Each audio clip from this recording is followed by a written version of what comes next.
Jésus m'a retrouvé quand je t'ai... Shalom, shalom. Je vous salue tous ce soir, bien-aimés frères et sœurs en Christ et chers serviteurs de Dieu, servants de l'Éternel. Que Dieu bénisse vos vies et vos familles respectives, vos différentes activités, et que la paix et le règne de Dieu demeurent dans les murs de vos maisons. C'est avec le cœur plein de joie que nous nous retrouvons sur cette plateforme dénommée Parole Révélée Vérité.com. Nous sommes là parce que nous sommes amoureux et désireux d'entendre la manifestation de la vérité biblique. Alléluia. Nous devons retenir une chose. Ici, sur cette plateforme, c'est rien que la parole. Nous avons besoin d'un débat sérieux, responsable et mature à la lumière des Écritures. C'est la parole de Dieu qui doit nous défendre. Lorsque nous parlons de tout corps de métier, toute corporation a nécessairement, sinon obligatoirement, un règlement intérieur et une déontologie, une éthique de fonctionnement qui régit toute corporation. Vous allez voir dans le métier de la médecine, des médecins, vous allez voir au niveau de la justice, au niveau de l'armée, il y a toujours une déontologie. Amen. Et il y a aussi ce qu'on appelle le règlement intérieur. Alors, nous ne sommes pas là pour parler de politique. Nous sommes là pour parler, bien aimé, de la parole de Dieu. Aujourd'hui, le problème que l'Église a, c'est une question doctrinale. Et vous devez comprendre que on ne peut pas parler d'islam sans parler de Coran. On ne peut pas parler de l'Église, parler de christianisme, sans se référer à la Bible, à la Sainte Bible. Vous suivez? Alors, dire que nous pouvons échanger, parler de religion, parler du christianisme, en mettant la Bible de côté, là, nous ne parlons plus de l'Église. Alors, ce soir, nous allons aborder un sujet très important. J'ai mis comme thème l'affaire vente d'huile, de miracles et d'exaucement. La prétendue huile de miracle d'exaucement en 24 heures et de blocage de PC, de voyage, de scanner de Paris. Voilà. Aujourd'hui, je ne vais pas tourner par 1000 chemins. Force est de constater, pour ceux qui ne sont pas allés loin à l'école, parce qu'il y a des gens qui sont bornés. Je crois qu'il y a des gens qui ont un problème d'éducation. Il y a certains servants de Dieu et certains serviteurs de Dieu qui ont un problème d'éducation. Quand il y a un débat, quand on parle de l'église, quand il y a un souci, il y a un problème, ce n'est pas un fan club. Je dirais, l'église, ce n'est pas un fan club. L'église, ce n'est pas une affaire de à tel jour ou telle année, tel homme de Dieu m'a aidé, tel servant de Dieu m'a donné à manger. Il ne s'agit pas de ça. L'église, là, nous devons veiller sur la parole de Dieu, la doctrine de Christ. Même si c'est ton père qui t'a mis au monde, le jour où il prêche une parole, une prédication, un message qui est anti-biblique, on ne dit pas Amen. Vous suivez, Jésus dit, je suis venu apporter, ne croyez pas que je sois venu apporter la paix. Je suis venu mettre l'épée entre le père et le fils, entre la mère et la fille. Quand Jésus prêchait, on lui a dit, ton père et tes frères sont ici, ils te recherchent. Jésus dit, ma mère et mes frères, c'est ceux qui écoutent la parole de Dieu et qui la mettent en pratique. Vous suivez, quand on est en Christ là, notre famille là, c'est ceux qui écoutent la parole et qui la mettent en pratique. Ce n'est pas une affaire de mon père biologique, ce n'est pas une affaire de ma mère biologique, ce n'est pas une affaire de non, je suis du daddy temps, je suis de la prophétesse temps. Non, on s'en fout de ça. Jésus là, lui-même, il a dit à sa mère, il a dit, femme, qu'y a-t-il entre toi et moi? Jésus dit, il est venu pour s'occuper des affaires de son père, c'est-à-dire le royaume de Dieu. Par moments, sa mère et ses frères le cherchaient. On dit, ta mère et tes frères sont ici, ils te demandent. Vous suivez, Jésus a mis à concentrer son attention sur la parole de Dieu. Bien aimé, Et il dit, si vous m'aimez, gardez mes commandements. Je me demande si certains servants de Dieu, certains serviteurs de Dieu sont allés à l'école un jour. S'ils ont fait un jour la maternelle, s'ils sont arrivés un jour aussi au second cycle, quand il y a une thèse, quand il y a un sujet là, il y a thèse et antithèse. Il ne suffit pas d'être partisan ou sympathisant de tel homme de Dieu. La preuve, il y a eu ce souci au temps de Paul et Apollos. Donc il y a eu plusieurs partis. Certains disaient qu'ils étaient du parti d'Apollos parce que Apollos était soit versé dans les Écritures, il était éloquent. Et d'autres se réclamaient du parti de l'apôtre Paul. Alors Paul va se lever, Paul va taper sur la table. Paul dit, mais pourquoi ces discours, ces incompréhensions? Tel dit je suis de Paul, tel dit je suis d'Apollos. Est-ce au nom de Paul ou d'Apollos que vous avez été baptisés? Au nom de Jésus-Christ? Jésus-Christ là, il est la parole faite chair. Jésus-Christ là, il est le même hier, aujourd'hui et éternellement. Donc il y a un problème. Nous avons vu le scanner de Paris qui affichait sur son poste, sur les réseaux sociaux. Il a mis, c'est-à-dire quoi? Il s'est dit, lui, il est sûr de ce qu'il fait. Donc il ne fait pas ça de façon clandestine, mais il va afficher sur les réseaux sociaux. Il met des bouteilles d'huile, on ne sait pas où il en est, et il colle sa photo là-dessus. Il a mis ça sur les réseaux sociaux. Bien aimé, les réseaux sociaux là, c'est un moyen de communication. Ça peut rentrer dans le cadre des médias. Alors, quand quelqu'un vient pour faire soit sa publicité, quand quelqu'un vient brandir un post, quand quelqu'un vient afficher un commentaire, mais vous devez souffrir des commentaires des autres, vous devez souffrir des critiques des autres. Pas avec des injures, pas de façon grossière, mais à la lumière des Écritures. Parce que ici, il a dit qu'il est homme de Dieu. Donc, en tant qu'homme de Dieu, il a présenté des bouteilles d'huile avec son effigie, avec sa photo. Et il dit que Dieu lui a donné une révélation. Que cette bouteille-là, c'est une bouteille d'exaucement en 24 heures. De miracle par-ci, miracle par-là. Et vous voulez qu'on se taise. Et nous, à notre tour, on se lève. On vient aussi sur les réseaux sociaux.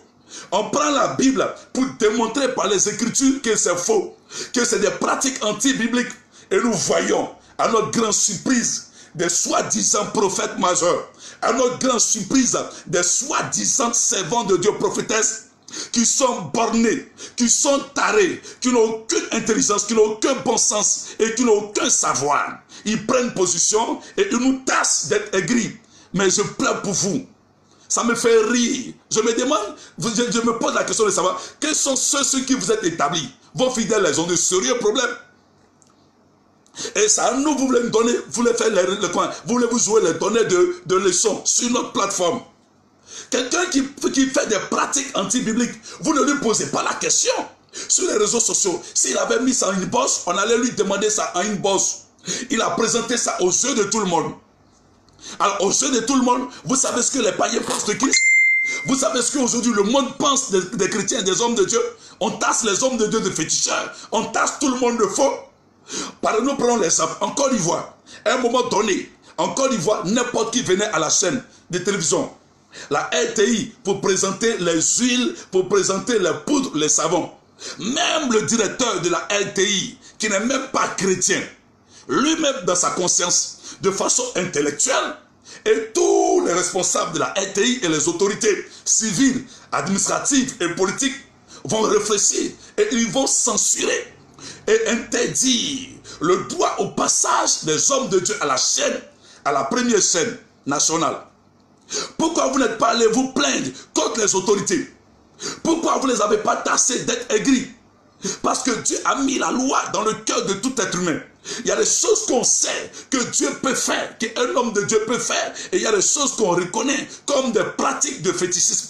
Il y a des choses qu'on reconnaît comme des pratiques de vaudou et de sorcellerie. Amen. Et c'est ça qui est une vérité. Lorsque vous prenez Romains chapitre 2, le verset 24. Romains chapitre 2, le verset 24. L'apôtre Paul est clair. L'apôtre Paul dit, à cause de cela, le nom du Seigneur est blasphémé par les païens à cause du comportement de certaines personnes. C'est la Bible qui le dit, ce n'est pas moi qui dis. Il dit quoi? Romains chapitre 2, le verset 24.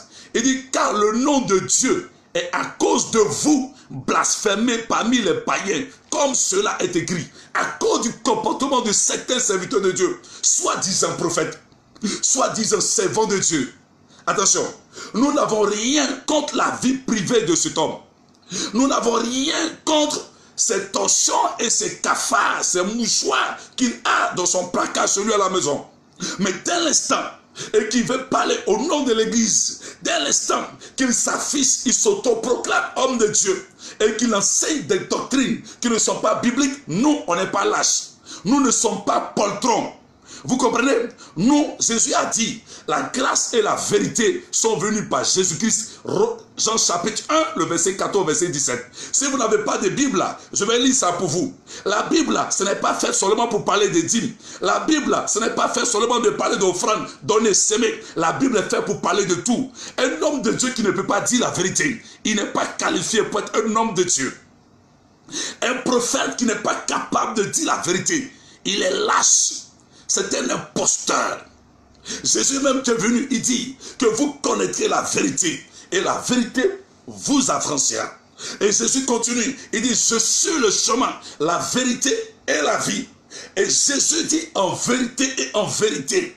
Jésus va dire à Pilate, il dit celui qui écoute, celui qui est de la vérité, écoute ma voix. Pilate a posé la question à Jésus de savoir, es-tu roi? Jésus dit tu le dis.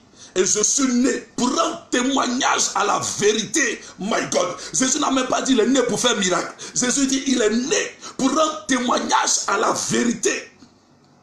Et Pilate est tellement troublé par la réponse de Jésus. Pilate dit, qu'est-ce que la vérité?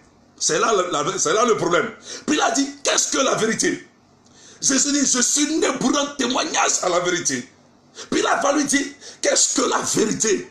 Jésus dit, celui qui est de la vérité, écoute ma voix. Alléluia. Jésus dit, celui qui est de la vérité, écoute ma voix. Jésus dit, il est né pour un témoignage à la vérité. Oui, il n'a même pas dit il est né pour venir faire power. Il n'a même pas dit il est né pour venir faire je vois. Il n'a pas dit il est né pour faire abracadabra. Jésus n'a pas dit il est né pour faire percer les femmes. Pour faire quoi? Il est né pour faire voyager. Jésus dit je suis né pour rendre témoignage à la vérité. Hérode, Pilate est troublé. Il y a la seule vérité que Jésus a dit. Pilate est troublé. Mais quel est cet homme? My God. Il dit mais qu'est-ce que la vérité? Jésus dit quiconque écoute ma voix. Quiconque est de la vérité, écoute ma voix. Alléluia. Alors, bien-aimés, c'est pourquoi nous sommes là ce soir. Ce n'est pas un problème d'homme, c'est un problème de doctrine. Alléluia. Quand certaines personnes veulent nous faire croire que c'est parce que nous sommes jaloux, non. La Bible est claire. Vous allez voir, depuis la nuit des temps, il y a toujours eu la guerre entre les ténèbres et la lumière. Satan était précipité. Satan est tombé sur la terre. Il a mis ses agents un peu partout. Depuis le jardin d'Éden, il y a eu Abel et Caïn. Vous voyez, il n'y a pas trois groupes, il y a toujours deux groupes. Soit tu es dans le monde des ténèbres ou tu es dans le monde de Dieu. Soit tu es de Christ ou tu es de Bélial. Jésus même a dit, qu'y a-t-il entre Christ et Bélial? Les apôtres ont dit, il y a toujours deux camps, il n'y a pas trois camps. Il n'y a pas de neutralité dans l'affaire de Dieu. Vous suivez? Alors, Jésus a prêché la vérité. Alors, nous, en tant que serviteurs de Dieu, nous avons le mandat et le lourd fardeau d'avertir, d'enseigner, de corriger et de recadrer les choses en ce qui concerne la doctrine. Vous suivez? Alors, s'il y a des hérésies, s'il y a des pratiques anti-bibliques dans l'église, vous voulez qu'on se taise? Si c'était au temps de Jésus, d'autres personnes, non, tu es amour, toi tu passes ton temps à jouer les autres, ils n'ont rien à faire, sont sur les réseaux sociaux. Ok. Je vais vous dire que le plus grand dénonciateur, c'est Jésus-Christ. Jésus est venu trouver les pharisiens dans leur système. Jésus dit aux pharisiens, il dit à ses disciples, gardez-vous du levain des pharisiens. Les pharisiens sont là, ils écoutent, et puis ils intestent les pharisiens. Et ils traitent les pharisiens d'hypocrites. Il dit, pharisiens hypocrites, malheur à vous pharisiens, vous vous habillez en longue robe et vous êtes toujours en train de chercher les premières places. Jésus est en train de dénoncer le comportement hypocrite des pharisiens vis-à-vis des pharisiens. C'est tout ça qui fait que les pharisiens le détestaient. Jésus disait la vérité parce qu'il dit je suis la lumière du monde. Regardez, quand vous allumez une ampoule dans une maison, la lumière vous permet de savoir, de connaître l'emplacement de tel objet ou de telle position, de tel appareil. Vous suivez? Mais quand vous êtes dans l'obscurité, vous êtes dans la peur, vous êtes dans l'incertitude, vous êtes dans la confusion, vous n'avez pas de repère. C'est pourquoi Jésus dit, je suis la lumière du monde. Celui qui me reçoit, celui qui vient à moi, il sera éclairé. Donc, il n'y a pas d'évangile sans vérité. Donc, quand certains disent, non, attends, pourquoi le gars, tu le critiques, pourquoi? Vous voulez qu'on se taise? Le gars, il a mis une bouteille d'huile sur les réseaux sociaux. C'est un moyen de communication. Nous tous, on a des fidèles sur les réseaux sociaux. Il y a les païens aussi qui sont sur les réseaux sociaux. Il met une bouteille d'huile. Il met sa photo. Et il dit, miracle des ossements en 24 heures. Vous dites que Dieu lui a parlé. On va voir la lumière des Écritures. Donc, si quelqu'un est ami, je vais m'adresser aux infiltrés. Nous, là, on n'a pas peur de quelqu'un. Je vais dire, en passant, ceux qui pensent que c'est eux ceux qui connaissent quelqu'un là. Nous, on a d'abord Jésus. Ceux qui pensent que c'est eux ceux qui ont carnet d'adresse là. Donc, quand on s'assoit ici et on parle là, réfléchissez, il y a qui aussi derrière nous? On vous parle de la Bible, de la doctrine. Vous êtes en train de gonfler les biceps, les triceps. On ne parle pas des muscles. On ne parle pas de qui est derrière toi. On ne parle pas de tu connais qui ou tu manges avec qui. On parle de tes pratiques à la lumière des Écritures. Donc, si nous mettons en doute tes pratiques, à toi de prendre la parole, de venir nous confondre pour vous appuyer sur certaines références. Nous croyons aux actions prophétiques, mais toute action prophétique qui ne peut pas être soutenue par des références bibliques, nous disons anathème. L'apôtre Paul était clair. Paul a dit, Galates chapitre 1 au verset 8, même si un ange venant du ciel vous annonçait un évangile s'écartant de celui que nous vous avons prêché, nous vous avons annoncé qu'il soit maudit. Alléluia. Alors, je continue. Regardez, la Bible dit ce soir, vous allez voir, le gars il a posé les trucs sur les réseaux sociaux. Aucun homme de Dieu n'a osé exposer à la lumière des Écritures. Sa vie ne nous intéresse pas. Mais c'est les pratiques anti-bibliques, c'est ça que nous dénonçons. Jésus m'a dit, gardez-vous des faux prophètes. Et Jésus dit, voici comment est-ce que vous allez les reconnaître. Vous allez les reconnaître par leurs œuvres. Depuis quand quelqu'un a vendu une bouteille d'huile de miracle dans la Bible, et vous croyez en ça, vous voulez qu'on se taise. Donc en ce moment, ne croyons plus en la Bible. Fermons la Bible et ne prêchons pas la parole de Dieu les dimanches. Chacun n'a qu'à venir prêcher ses traditions. Chacun n'a qu'à venir prêcher ses coutumes. Chacun n'a qu'à venir prêcher son expérience avec les génies et les féticheurs. Laissons la Bible. On doit se référer à la Bible. La Bible dit, examinez toutes choses, retenez ce qui est bon. Alors, je continue. La première, on parle de quoi? Des bouteilles d'huile de Scanner de Paris. Moi, je l'invite. Si quelqu'un est ami à lui, si quelqu'un est parenté à Scanner de Paris, qu'il lui dise qu'il est mon invité à l'écran. Ce n'est pas des injures. Un débat sérieux. Il dit qu'il est prophète, moi je suis prophète. Et je m'appuie sur beaucoup de textes. La Bible dit dans 1 Corinthiens, chapitre 14 au verset 29, il est bien écrit, dans 1 Corinthiens, chapitre 14 au verset 29. Vous suivez? 1 Corinthiens, chapitre 14, verset 29. Il est bien écrit, en ce qui concerne les prophètes, que 2 ou 3 parlent, que les autres jugent. En ce qui concerne les prophètes, que 2 ou 3 parlent, que les autres jugent. Alléluia. Vous comprenez? En ce qui concerne les prophètes, que 2 ou 3 parlent, que les autres jugent. Donc pour ceux qui n'ont aucune connaissance des Écritures et qui s'autoproclament prophètes, ça me fait rire. J'ai pitié pour vous. Vous qui pensez que la Bible, ça se résume à un seul verset. 1 Corinthiens chapitre 2, le verset 15 dit, l'homme spirituel juge de tout et il ne peut être jugé lui-même par personne. Il juge de tout à la lumière des Écritures. Vous comprenez? Donc quand vous utilisez certains versets, En parlant du mot, Dieu dit de ne pas juger, vous ne serez pas jugé. Cherchez à comprendre le contexte. Donc nous sommes là pour juger à la lumière des Écritures, pour dénoncer des pratiques qui sont anti-bibliques. Le monsieur met des choses sur les réseaux sociaux et nous dénonçons ces pratiques. Et des gens forment un clan pour dire celui qui touche à mon papa, vous pouvez faire quoi à qui? Vous pouvez frapper qui? Nous tous on va mourir un jour sur la terre. Mais on n'a pas peur de vous dire la vérité. Vous me suivez? On parle de ça. Vous sortez du contexte pour gonfler vos biceps, vos triceps. Il ne s'agit pas de ça. On dit de façon scripturaire, à la lumière des Écritures, ça c'est anti-biblique. Venez démontrer par les Écritures, c'est clair. Je vais continuer à vous lire un test.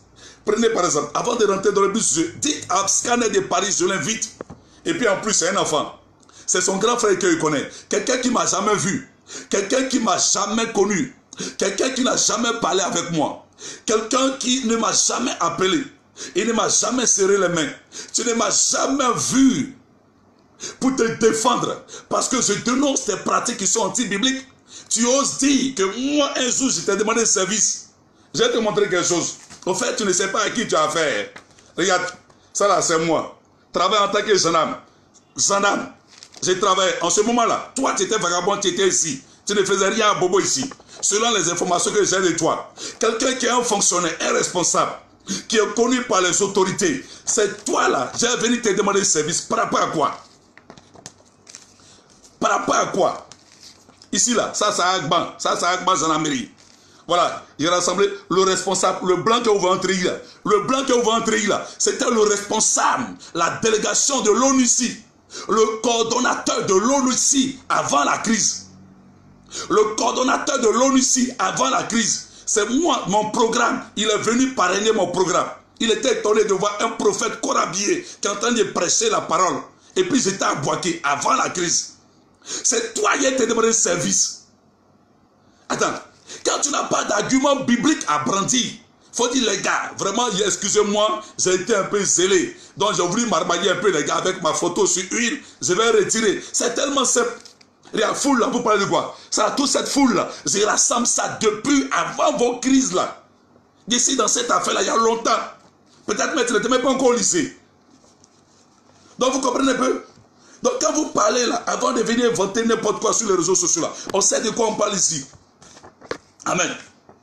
Donc vous êtes en train de distraire les gens, on parle de tes pratiques. Ici là, ça là, c'est tous les pasteurs de Boaké.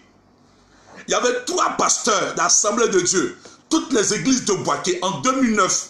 C'est mon programme. Ils sont venus. Je vais te montrer un autre, tu vas voir. Lui là, c'est le pasteur Odrago de l'Assemblée de Dieu de Boaké. Le voici qui est là. Odrago, Assemblée de Dieu. Pasteur Odrago, Assemblée de Dieu de Boaké. Avant, hein, il y a longtemps. Ça peut te dire que pasteur d'Assemblée de Dieu là, ne vient pas dans n'importe quel programme. Assemblée de Dieu, son pasteur, il ne vient jamais dans n'importe quel programme. Nous tous on connaît. Mais tous les pasteurs étaient réunis. On sait que l'homme là, il a parole. Il a la vérité biblique, il a la connaissance des Écritures. Ce n'est pas pour m'enorgueillir, mais c'est pour mettre une précision. Donc pour vous dire, quand vous nous voyez sur Facebook là, c'est l'amour de Dieu. C'est pour éclairer les gens. C'est pour orienter, parce que nous sommes dans les temps de la fin. Ne pensez pas qu'on n'a pas mis barbe. Vous avez affaire à un petit qui est zélé. Vous suivez?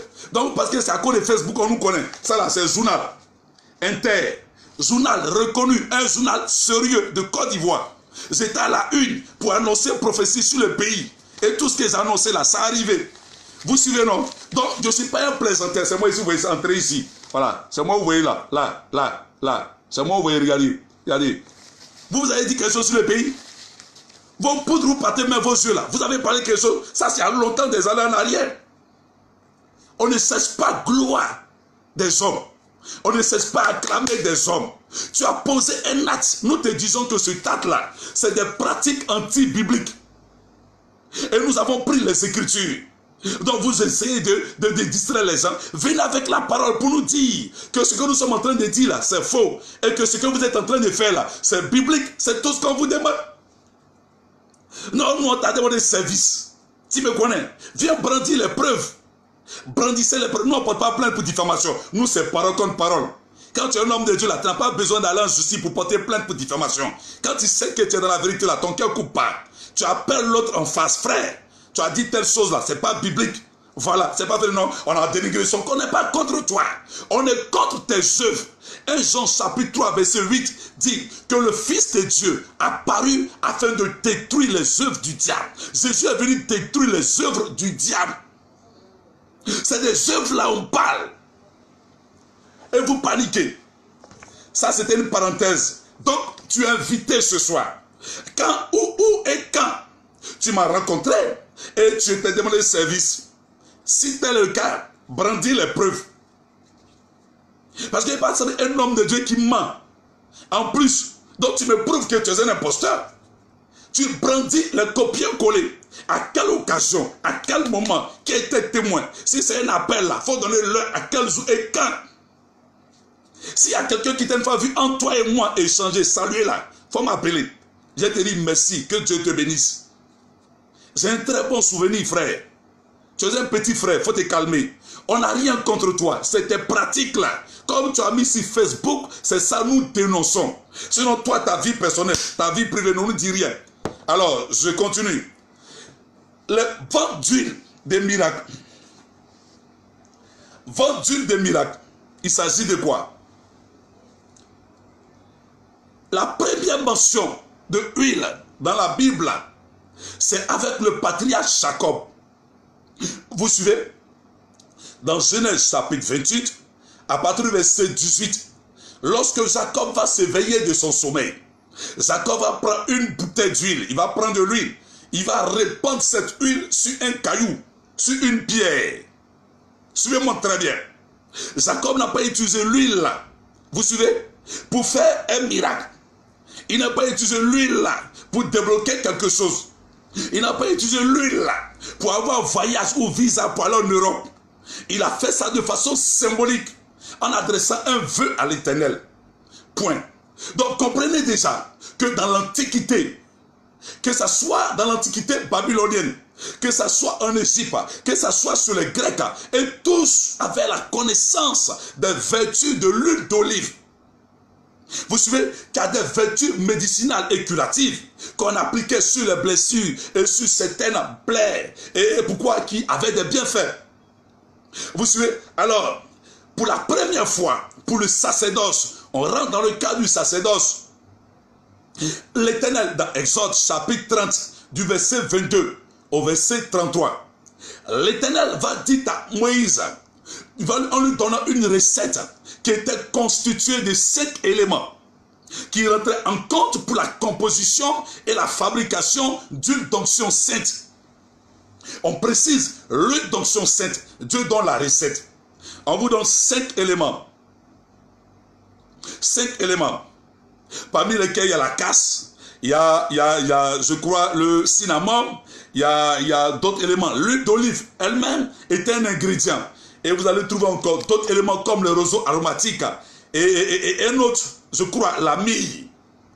Amen. 5 éléments. Et la composition de ces 5 éléments donnait ce qu'on appelle l'huile d'onction sainte. Ici, l'huile d'olive était elle-même un ingrédient. L'huile d'olive était elle-même un ingrédient qui rentrait en compte dans la fabrication de l'onction d'huile sainte. Alors, je continue.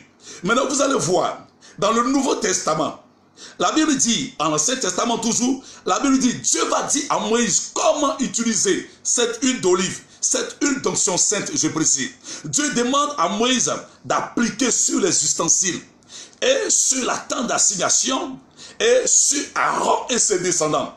Ça veut dire quoi? Les descendants d'Aaron et lui-même qui faisaient partie de la lignée des Lévites, c'était eux seulement ceux qui on devait appliquer cette huile. Ce n'était pas pour qu'ils aient des percées financières, ce n'était pas pour qu'ils aient l'onction de mariage, ce n'était pas pour qu'ils voyagent.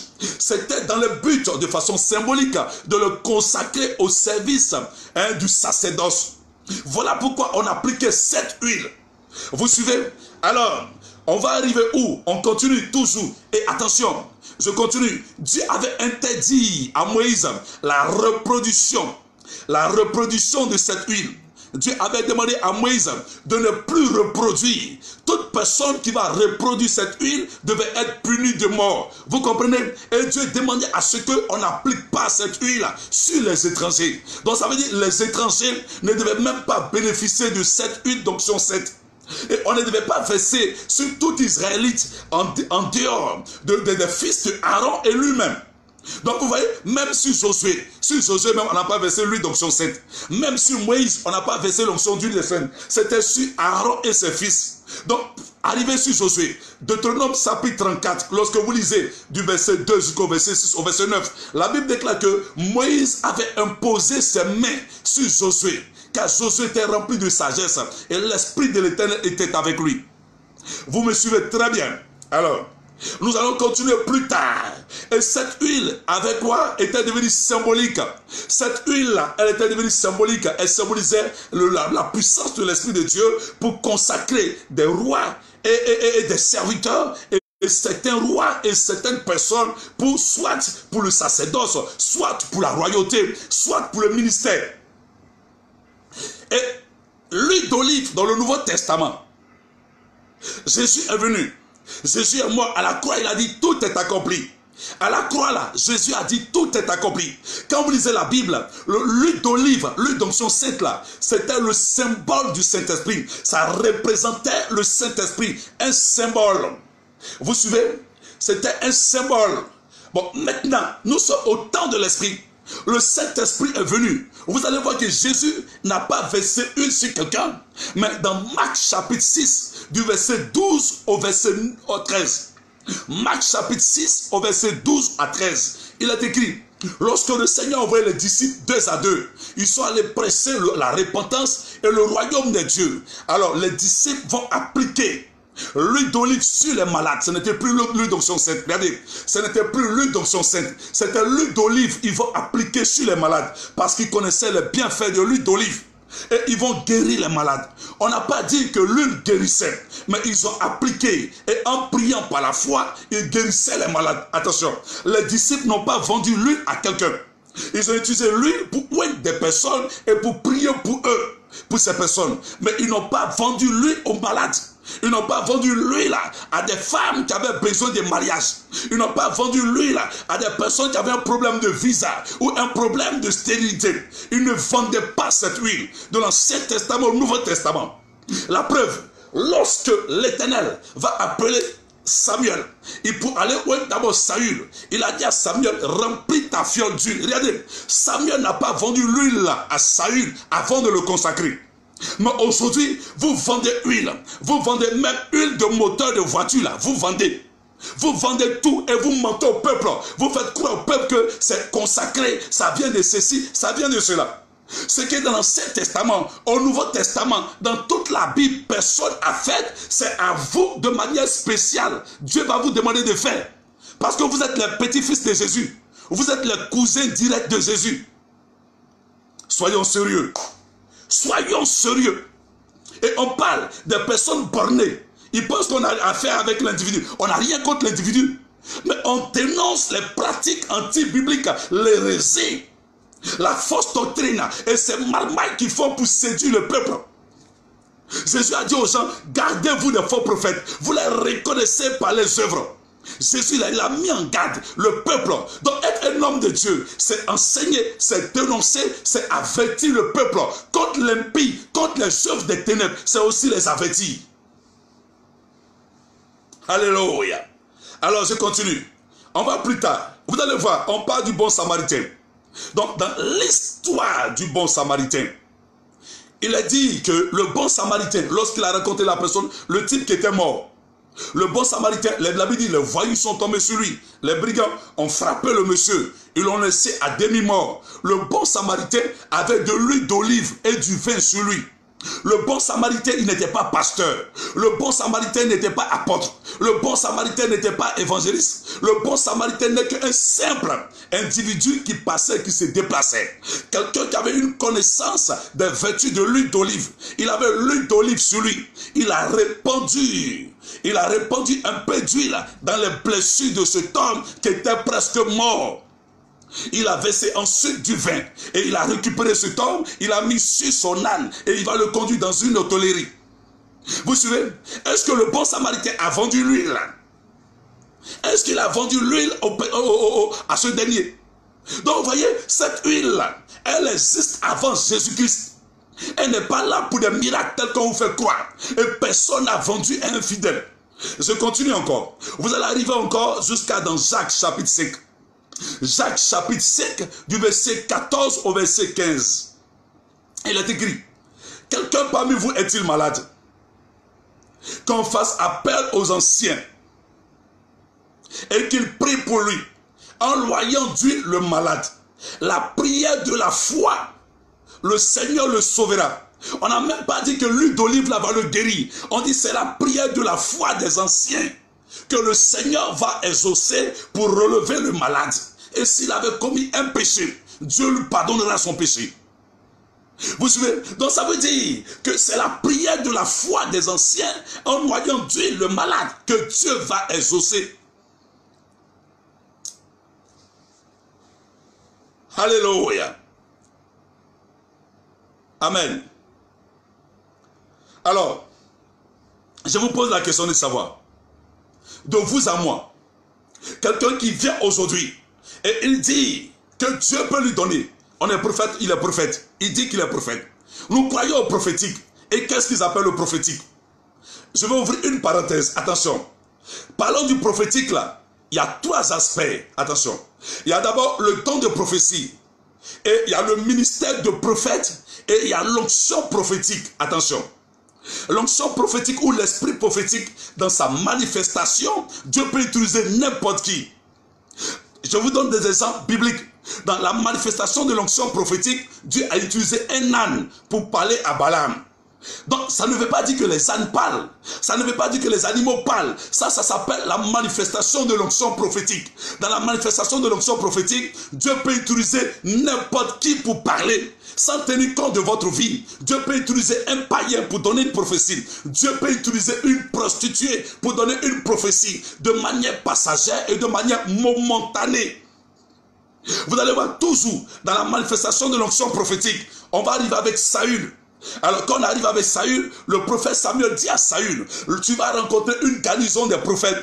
Et Dieu, l'esprit de l'Éternel te saisira. Et tu prophétiseras avec eux. Les choses vont arriver. Saül sera saisi. Saül va prophétiser. Et les gens qui étaient aux alentours, ils ont dit quoi? Saül est-il aussi devenu prophète? Vous voyez?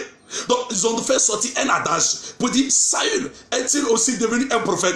Ça veut dire quoi? Dieu peut vous utiliser de façon momentanée et de façon passagère pour donner une prophétie sans que vous ayez le don de prophétie, sans que vous soyez prophète. C'est ça qu'on appelle la manifestation de l'onction prophétique. Donc quand vous ne connaissez pas la, demandez, on va vous enseigner. Vous utilisez prophétique par-ci, prophétique par-là pour distraire le peuple, pour abrutir le peuple. C'est de ça il est question. Quand on ne connaît pas comme Nicodème là, on vient la nuit, on n'est pas orgueilleux. On ne se tape pas la poitrine, on ne fait pas coalition. Nicodème là, tout le monde le respectait. On l'appelait le docteur. L'article là, c'est un article défini. On n'a même pas dit Nicodème, docteur d'Israël. On dit le docteur. Ça veut dire qu'il est réputé. Ça veut dire qu'il a la renommée. Ça veut dire quoi? Il jouit d'une grande faveur en Israël. Tout le monde le respecte et le craint. Nicodème a compris que Jésus avait une connaissance de vérité qu'il n'avait pas. Nicodème, donc à cause de sa dignité, il va être humble, il va attendre la nuit pour venir témoigner à Jésus. Il savait qu'il ne savait rien. Donc quand on ne comprend pas, il y a des anciens qui sont là, il y a des devanciers qui sont là. Souffrez qu'on corrige vos erreurs. Comme vous avez fait sur Facebook, donc on corrige aussi sur Facebook. Il ne s'agit pas de dire non, on est gris, on est salaud, pourquoi? Tu vas mourir un jour, nous on mourir. C'est quoi tu fais, puis on ne fait pas. Nous, on a rassemblé les autorités, on a fait foule. On a fait tout ça. C'est quoi on t'a demandé? On te dit, petit, ce que tu fais là, c'est des pratiques anti-bibliques. Ceux qui te suivent, ils ne t'aiment pas. Quand tu seras dans le pain, un jour, Dra va sortir là, et tous vont te jeter des pierres. Nous, là, on vous aime. C'est pourquoi on vous dit la vérité. La vérité, là, ça rougit les yeux, mais ça ne les casse pas. Soyez humbles. Jésus m'a choqué Nicodème. Je lui ai dit, toi, tu es le docteur d'Israël, et puis tu ne sais pas. Nicodème, oh, il faut laisser cela. Il faut m'expliquer, quitter ici. C'est comme ça se passe. Amen. Donc, quand vous ne comprenez pas le prophétique, je continue toujours pour vous expliquer. Regardez, on vous dit dans 1 Samuel chapitre 14 et 1 Samuel chapitre 15 que l'esprit de l'Éternel s'était retiré de Saül. Vous vous souvenez, non? Dieu a retiré son esprit de Saül. Mais vous allez voir que plus tard, dans 1 Samuel chapitre 19, l'esprit de l'Éternel est venu saisir Saül pour l'amener à prophétiser. Toute une journée jusqu'à la nuit. Oui? Donc l'esprit de l'Éternel peut quitter quelqu'un. Et lorsqu'il aura besoin de toi, de façon momentanée, il peut déclencher l'onction prophétique, te permettre de prophétiser, mais il n'est plus avec toi. Il t'a quitté, mais en ce moment précis, tu es dans l'onction prophétique, sans avoir le don de prophétie, sans avoir le ministère de prophète. Un prophète là, c'est qui? Un prophète là, c'est le porte-parole de Dieu. Un prophète là, c'est un messager. Il est le porte-voix. Un prophète là, un messager ne parle pas de lui. Un messager, il parle de celui qui l'a envoyé. Bon, quand quelqu'un prend un bidon d'huile et puis il met sa photo dessus. Attends, il est en train de faire sa publicité. Donc, il y a une contradiction entre le fait qu'ils disent que c'est une révélation que Dieu lui a donnée. Parce que Dieu n'aime pas qu'on adore les images. Dieu ne partage pas sa gloire. Donc, il y a une contradiction entre le fait qu'un individu dise que lui, Dieu lui a donné une révélation pour dire cette huile-là, ceux qui vont payer vont avoir le miracle immédiat, vont avoir les ossements immédiats, vont avoir l'onction de mariage, que c'est Dieu qui lui a parlé. Donc si Dieu lui a parlé, la gloire doit revenir à Dieu. Mais lui, la gloire ne revient pas à Dieu. Il colle sa photo sur la bouteille et il vend. Du coup, on ne voit plus Dieu. On voit sa marque. Les pharisiens ont voulu surprendre Jésus en faute. Dans Matthieu chapitre 22, ils vont poser la question à Jésus pour dire, est-ce qu'ils voulaient prendre Jésus dans un piège, dans le but de pouvoir l'accuser. Ils vont dire à Jésus, est-ce que c'est normal que nous devons payer l'impôt? Est-ce que c'est normal que nous devons payer l'impôt à César? Vous voyez, non? Jésus dit, présentez-moi une pièce. On présente une pièce à Jésus. Jésus pose la question de savoir. L'effigie qui est sur la pièce là, c'est photo de qui? Et tous ont répondu, César. Il dit, ok. Puisque c'est César qui est dessus, ça veut dire que ça appartient à César. Ça veut dire que c'est la marque de César. Donc donner à César ce qui appartient à César et donner à Dieu ce qui est à Dieu. Toi, tu ne peux pas dire que c'est Dieu qui te donne. Et puis, tu as mis ta photo. C'est ta photo qui est dessus. C'est César qui est dessus. Donc, on donne à César ce qui est à César. Donc, ce n'est pas Dieu. La Bible dit, ne méprisez pas les prophéties. Au contraire, examinez-les. Donc, nous, on est en train d'examiner. Donc, on vient avec les Écritures. Puisque tu as mis ça sur les réseaux sociaux. Tout le monde entier a vu. Donc, nous aussi, on vient aussi sur les réseaux sociaux. On ne peut pas accepter. Parce que tu dis, tu es un homme de Dieu. Donc, on doit pouvoir corriger. On a examiné, on a vu que la prophétie là, il y a une contradiction.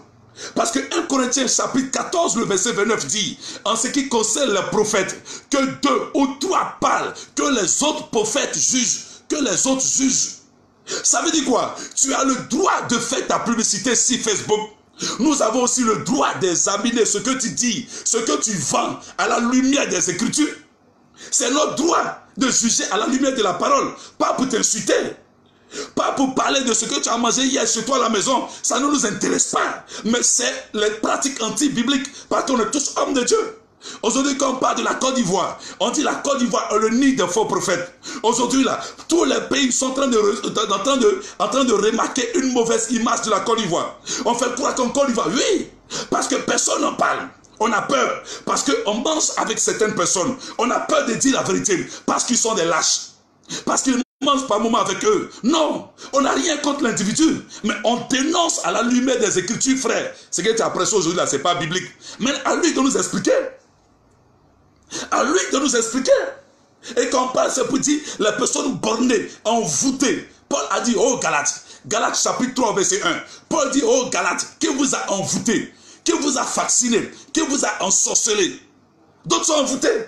Quand on parle, parce que c'est une histoire de fan club, c'est une preuve que tous ceux qui soutiennent ces gens qui vendent les huiles là, et tous là, ils sont dans le faux. Remarquez bien, tous ceux qui soutiennent, qui défendent les gens qui vendent huile là, fouillez bien dans les églises, eux-mêmes les ont fini à vendre leurs photos. Ils vendent photos, ils vendent huile, ils vendent sable. Remarquez bien, tous ceux qui défendent ces gens de postes là, remarquez bien, eux là, ils ont fini à vendre. Donc ça veut dire qu'ils sont dérangés par la vérité que nous mettons sur les réseaux sociaux, de peur que les fidèles découvrent la vérité. Parce qu'en fait, leur business va prendre fin. Donc ils ont peur, eux c'est leurs intérêts, ils ne défendent même pas la parole. Vous voyez, ils ne défendent pas Christ et la parole de Dieu. Jésus dit, si vous m'aimez, gardez mes commandements. Donc nous gardons la parole de Dieu jalousement. Nous défendons le royaume de Dieu.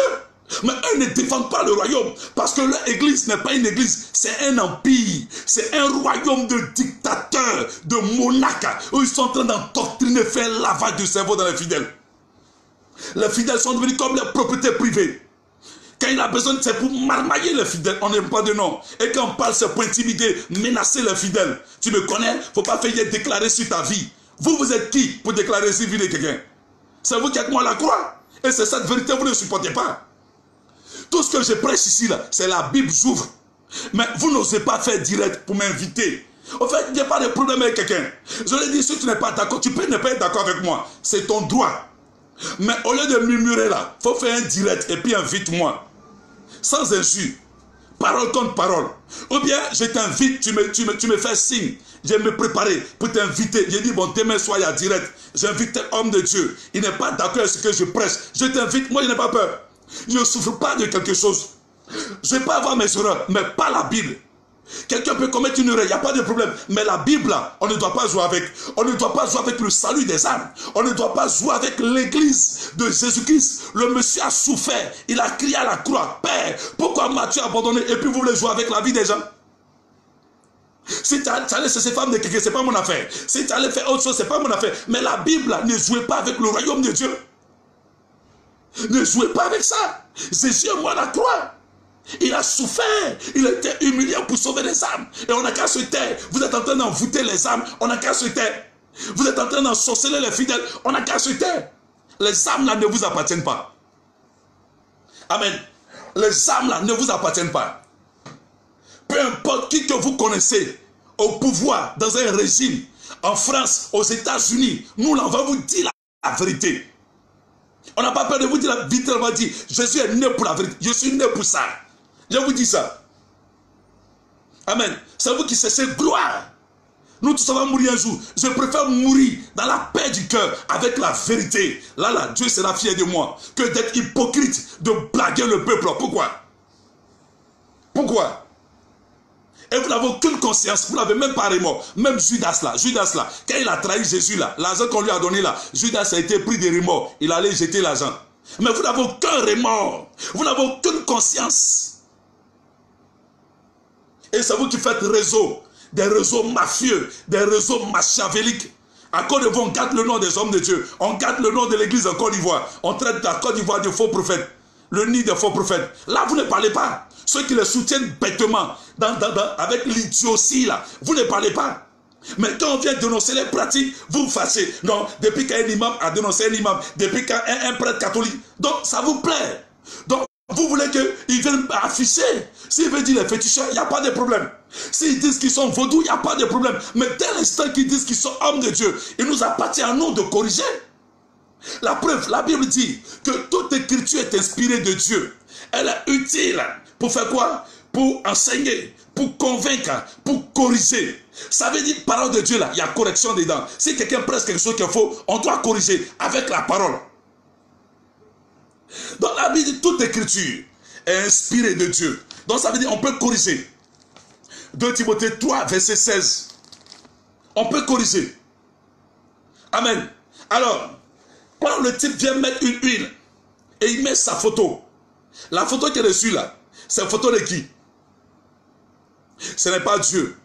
Quand Dieu a dit à Moïse de faire huile là, Dieu n'a pas dit à Moïse de mettre sa photo. Vous pensez qu'il y a une huile de voyage qui existe? Vous pensez qu'il y a une huile qui fait des miracles qui existent? Je vous pose la question. Pourquoi la veuve, pourquoi chose qu'on appelle la femme qui avait perdu des sangs depuis 12 ans là, en Israël là, l'huile d'Israël là, l'huile de Jérusalem, ça fait un miracle. Pourquoi la femme qui avait perdu des sangs depuis 12 ans, elle n'est pas allée payer pour être guérie? Pourquoi on dit huile de Jérusalem, des huiles qui font un miracle là? Pourquoi la femme qui avait perdu des sangs depuis 12 ans, elle n'est pas allée payer huile de Jérusalem là pour être guérie. Parce que la Bible dit, elle a dépensé tous ses biens sans qu'aucun n'ait pu la guérir. C'est seulement elle a touché le pan de la robe de Jésus, elle a été guérie.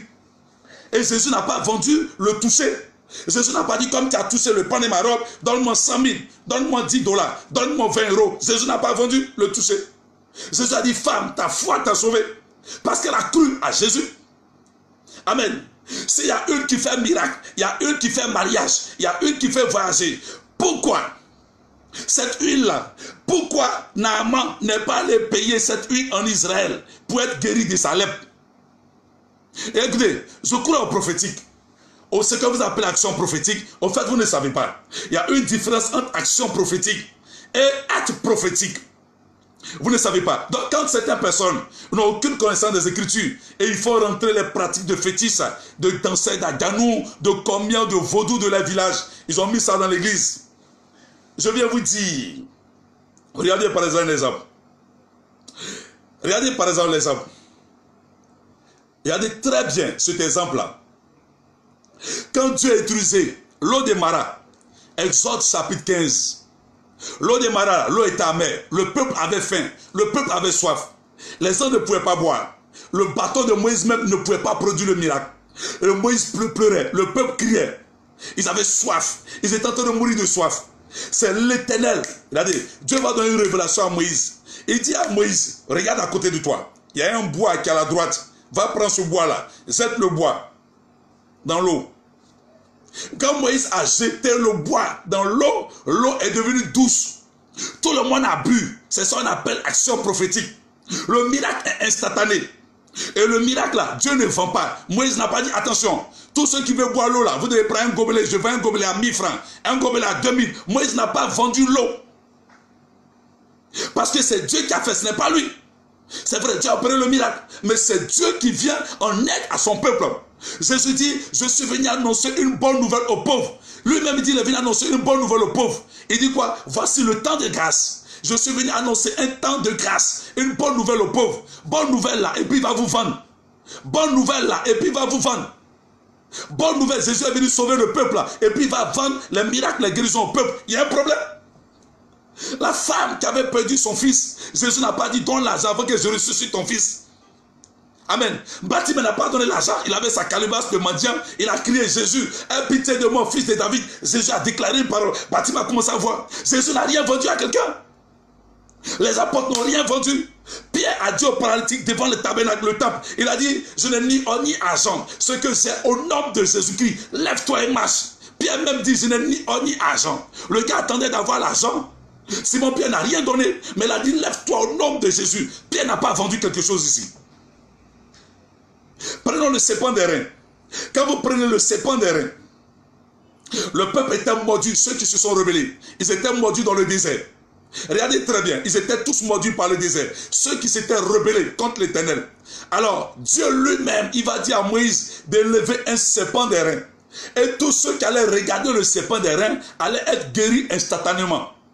Est-ce que Moïse a vendu le regard pour regarder le serpent des reins? Moïse a dit à quelqu'un, il faut payer. Quand c'est Dieu qui donne une révélation à quelqu'un là, Dieu ne demande pas l'argent. Je vous dis ça. Quand vous ne comprenez pas les Écritures, on saura. Jésus a dit, vous allez les reconnaître par les œuvres. Les faux prophètes là, ils sont stupides. Ils voient l'argent dans tout. Ils vous vendent leurs photos. Ils vous vendent leurs photos et photos de les femmes. Ils vous vendent leurs mouchoirs. Ils vous vendent tout. Ça, ils sont stupides. Les faux prophètes. Quand Naaman est quitté chez lui, Naaman, il est venu trouver Élisée là. Naaman est venu avec beaucoup d'offrandes. Élisée dit, l'Éternel est vivant. 5 francs même, je ne prends pas. Vous comprenez? Élisée là, il avait besoin aussi d'argent. C'est Géasi, à cause de la cupidité, Géasi a pris la lèpre. L'eau de Jourdain, Naaman est tombé dans l'eau du Jourdain là. Naaman n'a pas dit, ça c'est une eau bénite. Ça là, je parie que si c'était d'autres qui étaient au temps d'Élisée là, ils allaient dire que l'eau du Jourdain est bénite. Ils vont vendre gobelet 2000. Ils vont vendre un gobelet, tu viens puiser un gobelet d'eau, tu payes 2000. Tu puises 3 gobelets d'eau, tu payes 12 000. Après Naaman, tous ceux qui sont venus dans l'eau du Jourdain, personne n'a été guéri. Ça veut dire quoi? Le miracle de par l'action prophétique est passager et limité dans le temps. Donc le miracle qui suit une action prophétique est passager et limité dans le temps et dans l'espace. Une action prophétique ne se répète pas. Une action prophétique qui se répète devient de l'idolâtrie. Or, les idolâtres n'hériteront pas le royaume de Dieu. Amen. Vous allez voir encore. Alors vous allez prendre, Jésus a guéri trois aveugles. Jésus a guéri Bartimée. Il a guéri l'aveugle né de naissance. Jean chapitre 9. Jésus a guéri l'aveugle de Bethsaïda. Marc chapitre 8. À partir du verset 23 au verset 24. Quand vous lisez, Jésus a guéri 3 aveugles, regardez. Mais les 3 aveugles là, c'est de façon différente.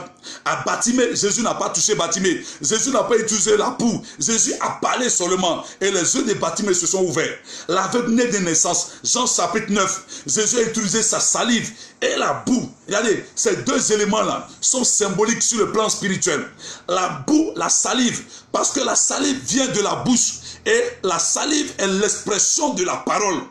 Parce que la Bible dit Dieu a fait tout ça par sa parole. Donc Jésus utilise la salive qui est l'expression de la parole. Et il prend la boue parce qu'il a fait l'homme avec la poussière de la terre. Donc en prenant la poussière et en mélangeant à sa salive, Jésus est en train de recréer les yeux de cet homme et il applique sur ses yeux. Vous suivez? Et Jésus lui dit, va laver tes yeux aux eaux de Siloé. Donc vous voyez que Jésus va opérer un miracle pour la même maladie, mais différemment. C'est ça qu'on appelle la diversité d'opérations de dons. Ceux qui ne connaissent pas, ils disent non, l'autre a reçu des dons. On dit il y a des diversités de dons. Qu'est-ce que vous appelez diversité de dons? Il y a 9 dons spirituels, il n'y a pas 11, il n'y a pas 12, il y a 9 dons spirituels. Mais c'est l'esprit qui opère de manière différente. Mais quand l'esprit opère, l'esprit ne vous a pas dit de faire bouteille d'huile, de mettre votre photo dessus et d'aller vendre. Vous comprenez? C'est de ça il s'agit. C'est de ça il est question. Amen. Regardez par exemple. Donc toute action prophétique qui ne peut pas être soutenue par une parole biblique est du diable. C'est des pratiques anti-bibliques. Pourquoi? Je vous explique. La Bible dit toute écriture est inspirée de Dieu, utile pour convaincre. Regardez par exemple. Avant de vous donner les références, quand vous allez prendre Actes chapitre 13. Actes chapitre 13. L'apôtre Paul a dénoncé Élymas le magicien. La Bible dit le faux prophète Élymas le magicien. Sur plusieurs étaient du temps de Paul. Ils allaient dire à Paul, toi tu es qui pour juger Élymas le magicien? Lui a reçu peut-être une diversité de dons pour faire opération. Dieu lui a parlé et qui sait? Parce que Paul sait quelque chose.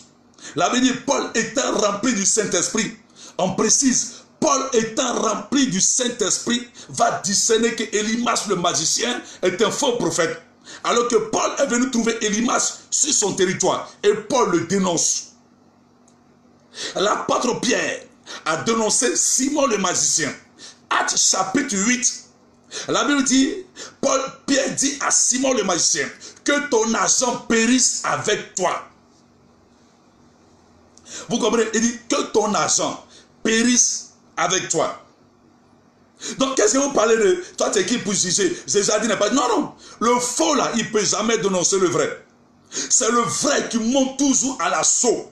C'est Élie lui-même de son propre chef qui a lancé un défi au faux prophète de Baal. Le faux prophète de Baal ne pouvait pas défier Élie. C'est Michée qui a défié tous les prophètes qui étaient là, du temps du roi. 1 Roi chapitre 22. C'est Jérémie qui a dénoncé, Jérémie a dénoncé le faux prophète Anani. Lisez votre Bible. C'est Moïse qui affrontait le faux magicien de Pharaon. Et quand on parle, on dit non, Jésus, vous ne comprenez pas la Bible. C'est pour dire, il a dit laissez livrer et les bleus croître. Vous comprenez ce français? Quand vous ne comprenez pas, la Bible dit Jésus parlait toujours en parabole. Je vous ai déjà lu ce verset ici. On dit Jésus ne faisait rien sans parler en parabole. Donc quand vous ne comprenez pas les Écritures, soyez humble. Prenez une semaine de jeûne, méditez et demandez au Saint-Esprit de vous expliquer, d'ouvrir vos yeux. Amen. Quand vous prenez Luc chapitre 24, du verset 45 au verset 47, il est écrit, quand Jésus est mort, il est ressuscité. Jésus est apparu sur le chemin d'Emmaüs. Il y avait les deux disciples qui étaient sur le chemin d'Emmaüs. Il est écrit que Jésus les a ouvert l'esprit. Jésus leur ouvrit l'esprit afin qu'ils comprennent les Écritures. Vous comprenez? Afin qu'ils comprennent les Écritures. afin qu'ils comprennent les Écritures. Jésus a ouvert d'abord leur esprit pour leur permettre de comprendre. Et la Bible dit, Jésus va commencer à les expliquer les Écritures.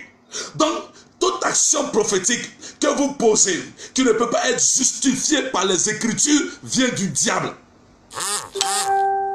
Je continue. Regardez, quand Jésus est né, quand le Messie devait naître, la Bible dit, les mages sont venus d'Orient.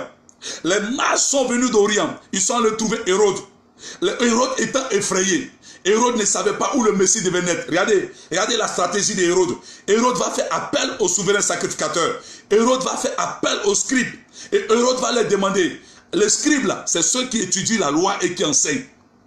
Hérode va leur demander, y compris au souverain sacrificateur et aux scribes, d'aller étudier dans les Écritures où le Messie devait naître. La Bible dit, ils vont dire à Hérode que c'est dans Bethléem que le Messie doit naître. Parce que quoi? Parce que le prophète Michée, lui seul, Michée a eu la révélation que le Messie devait naître où? À Bethléem. Donc pour pouvoir répondre au roi Hérode, les sacrificateurs et les scribes sont allés étudier les Écritures. Donc c'est au travers des Écritures, ils ont eu la réponse pour donner à Hérode. Ils ont dit à Hérode, il est écrit dans les Écritures que c'est dans Bethléem que le Messie devait naître. C'est alors les mages d'Orient vont prendre la direction de Bethléem. Pour vous dire quoi? Tout ce qu'on fait, tout ce qu'on presse doit pouvoir être justifié par la parole. Vous savez, même la naissance de Jésus devait être justifiée. Le lieu où il devait naître devait être justifié, trouvé dans la Bible. Donc, qu'est-ce que vous enseignez? Quelles sont les pratiques de fétichisme que vous qualifiez d'action prophétique qui n'a pas de référence biblique?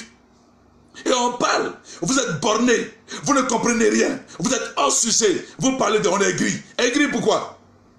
Et on va être aigri pourquoi? Vous avez fait quoi et puis on va être aigri?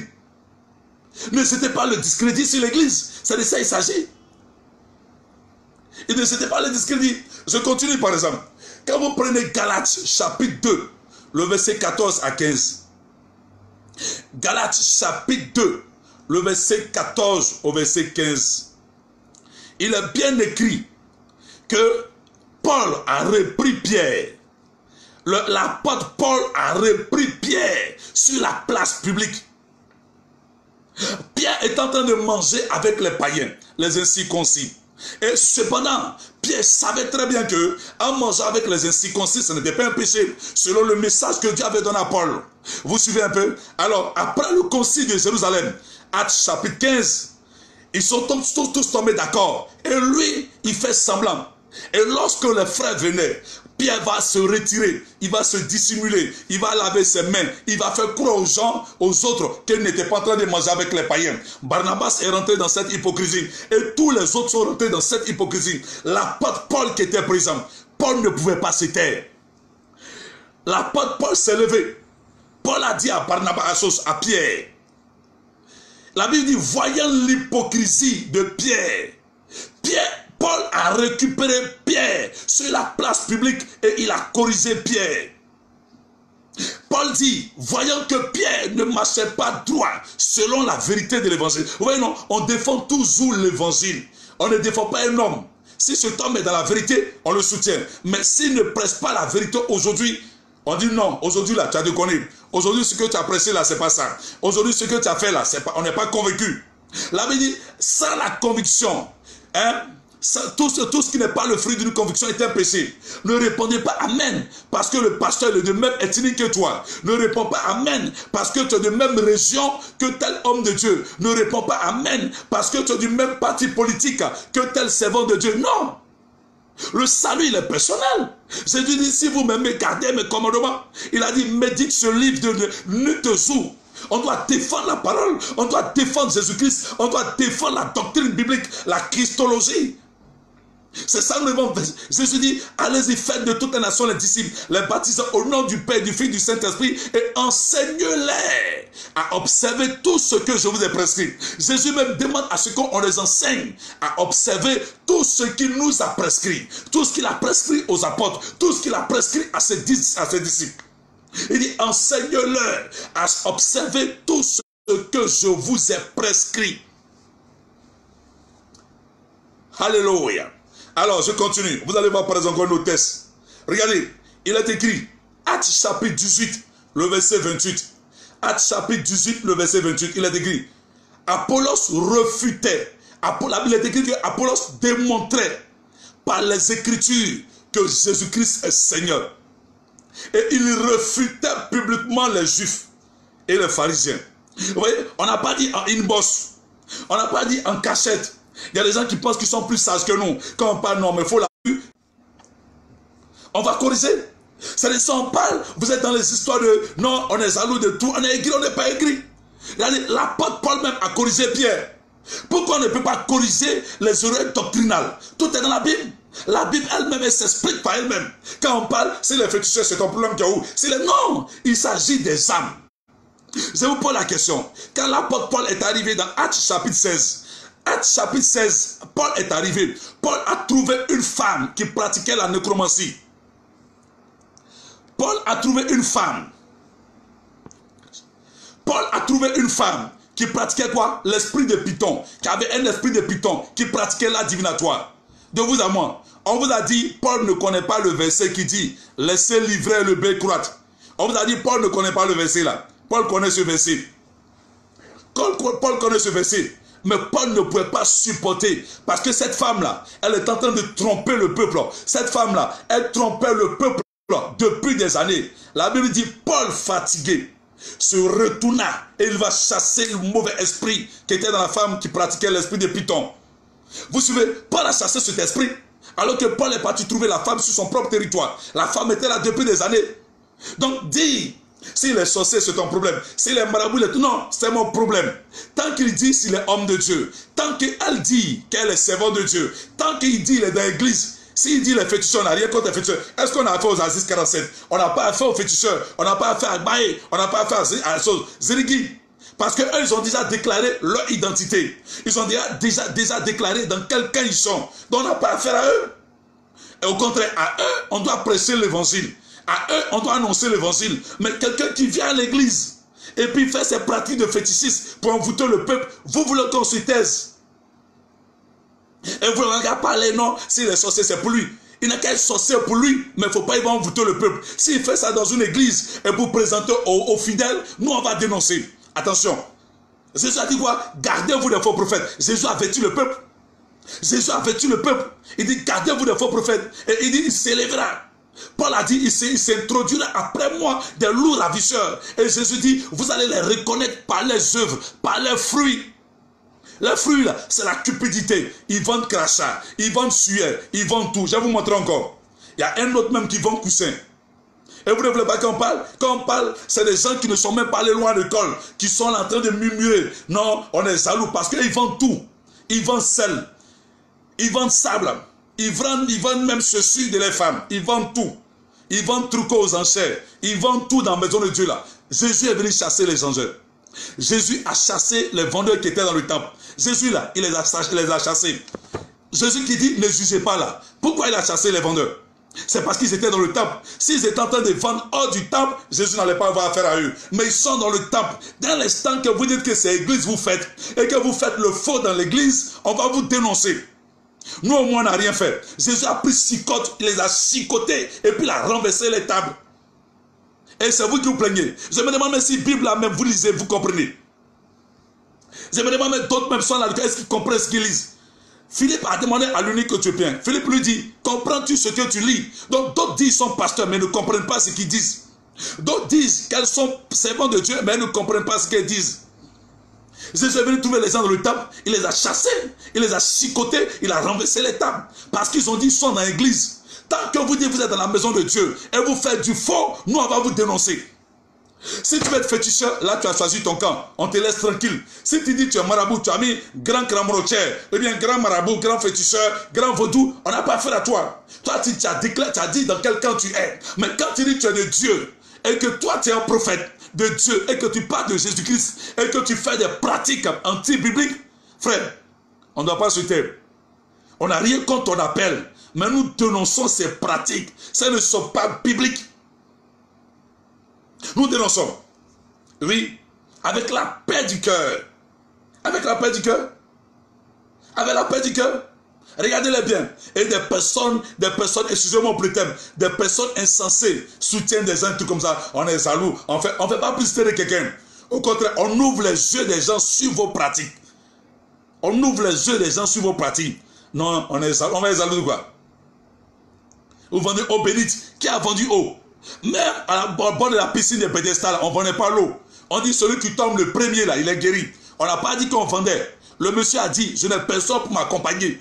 Vous êtes quel genre de modèle d'homme de Dieu? Vous vendez. Le Saint-Esprit n'était pas encore venu. Aujourd'hui, le Seigneur dit, le Saint-Esprit, il dit, je répandrai mon esprit sur toute chair.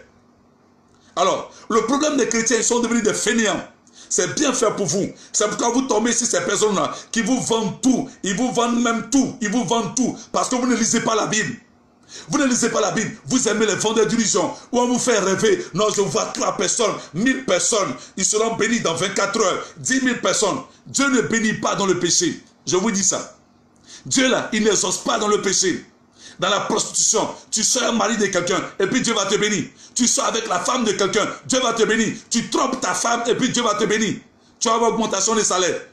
Tu trompes ta femme et puis Dieu va te bénir. Au fait, non, vous allez le reconnaître.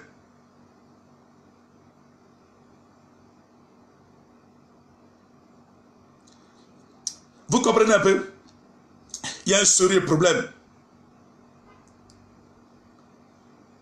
Il y a un sérieux problème. Et les gens ne veulent pas qu'on parle. Je vais vous montrer la photo de d'autres qui vendent quoi? Même coussin. Quand on parle, c'est pour effrayer les gens. Non, ce que tu fais là. Mais lui là, c'est un doyen, c'est un vieux père. C'est-à-dire, voilà. On ne peut plus respirer. Regardez par exemple. Regardez des photos. Voilà des photos. Regardez des photos. Ça là, c'est quelqu'un qui vend. Il vend coussin. Il a mis sa photo sur coussin. C'est un homme de Dieu. C'est un homme de Dieu. C'est un homme de Dieu. Il est au Nigeria. Il vend coussin. Il a mis sa photo sur coussin, oreiller. Et puis il vend ça à 21 000 en CFA. Il vend ça en sauce, en Naira. 7 000 Naira. C'est pas fini. Hein? Il a mis sa photo sur coussin. Il vend ça au Nigeria. Je vais vous montrer encore. C'est vous avez peur. Hein? Écoutez, vous ne pouvez pas faire des vendeurs d'illusions au peuple et vous ne voulez pas qu'on parle. Jésus est venu vendre oreilles. Jésus est venu vous vendre oreilles au coussin. Vous allez dire ça aussi sur le prophétique. Vous allez dire, comment quelqu'un, on te dit non, oreille là, si tu as payé, il y a la photo de l'homme de Dieu dessus. Dieu lui a donné une révélation. Tu as bien dormi. Aucun sorcier ne va te troubler les nuits. Il faut payer. C'est 7 000 Naira. Ça devient 21 000, 22 000. Et tu payes. Et parce qu'il y a la photo de l'homme de Dieu, tu as bien dormi. Tu as fait de bons rêves. Vous croyez en des bêtises comme ça. Vous croyez en ça. David a dit, je me couche et je m'endors d'un sommeil doux, paisible. Il y a ce verset là. Il dit, bénira ton nuit. Il veille sur toi. Jésus dit, voici, je suis avec vous toujours jusqu'à la fin du monde. Pourquoi vous n'avez pas foi en Jésus? Pourquoi vous ne croyez pas à la parole de Dieu? Jésus dit, celui qui me reçoit, je viendrai à lui. Moi et mon Père, nous habiterons sur lui. Tu as besoin que quelqu'un vienne te vendre oreille pour bien dormir. Tu as besoin que quelqu'un vienne te vendre mouchoir pour bien dormir. Tu as besoin que quelqu'un vienne te vendre drap avec sa photo dessus de prophète major, prophète surnaturel. C'est vous qui encouragez ces voyous-là. C'est à cause de vous, ils persistent toujours dans la mauvaise voie. Parce que vous avez beaucoup d'argent, vous n'avez rien à faire. Vous n'avez rien à faire. Au lieu de soutenir ceux qui servent Dieu dans la vérité, au lieu de venir soutenir ceux qui pressent la vérité et qui cherchent à le salut des âmes là, c'est eux que vous devez soutenir. Vous n'avez rien à faire pour donner votre argent dans les gens qui font des bêtises comme ça. Vous avez beaucoup, non? Allez-y donner ça aux orphelins. Là au moins Dieu va vous bénir. Vous êtes milliardaire, non? Allez-y donner ça aux veuves, aux orphelins. Là au moins Dieu va vous bénir. Vous n'avez rien à faire. Je continue, hein. Regardez. Après le coussin, ça c'est coussin il vend. C'est coussin. C'est sa photo. Photo de l'homme de Dieu sur coussin, oreille. Oreille là. On a mis sa photo et puis on vend. Maintenant, voilà pour lui la fois aussi. Ça c'est pour vous qui aimez à faire des renversés hôtel là. Ça là, c'est un autre produit. On a mis son nom dessus. C'est en anglais. Alta for Alta. Ça veut dire hôtel contre hôtel. Donc ils vont travailler votre esprit à faire de hôtel. Donc ils vont te faire croire que tu as besoin de renverser les hôtels. Ça peut être vrai. Mais pour renverser l'hôtel là, tu n'as pas besoin de payer quelque chose pour renverser l'hôtel. Jésus a dit, allez-y chasser les démons à mon nom. Jésus a dit, allez-y chasser les démons au nom. À mon nom, vous imposerez les morts malades. Jusqu'à l'homme de Dieu fait huile, il fait parfum. Il met sa photo dessus. Pour dire, si tu t'es parfumé avec ça, partout où tu as passé, tu vas réussir. Vous croyez en ces bêtises. Vous croyez en ça? Et quand on parle, ça fait mal. Parce que le peuple là, la Bible dit dans les derniers temps, plusieurs abandonneront la foi. Ils s'attacheront à des esprits séducteurs. Et ils abandonneront la foi. Ils se détourneront de sa foi. Ils s'attacheront à des esprits séducteurs, à des doctrines de démons. Oui, c'est des doctrines de démons. C'est des doctrines de démons. Au vu et au regard de ce que je vous dis. Parce que j'ai beaucoup de choses à faire tout à l'heure. Alors, dites-moi, Dieu peut donc dire à quelqu'un, de faire bouteille d'huile d'olive, de mettre sa photo dessus et d'aller vendre. Et puis aller vendre. Regardez Ésaïe chapitre 55 au verset 1. Quelqu'un peut afficher. Ésaïe 55 verset 1. Quelqu'un peut afficher.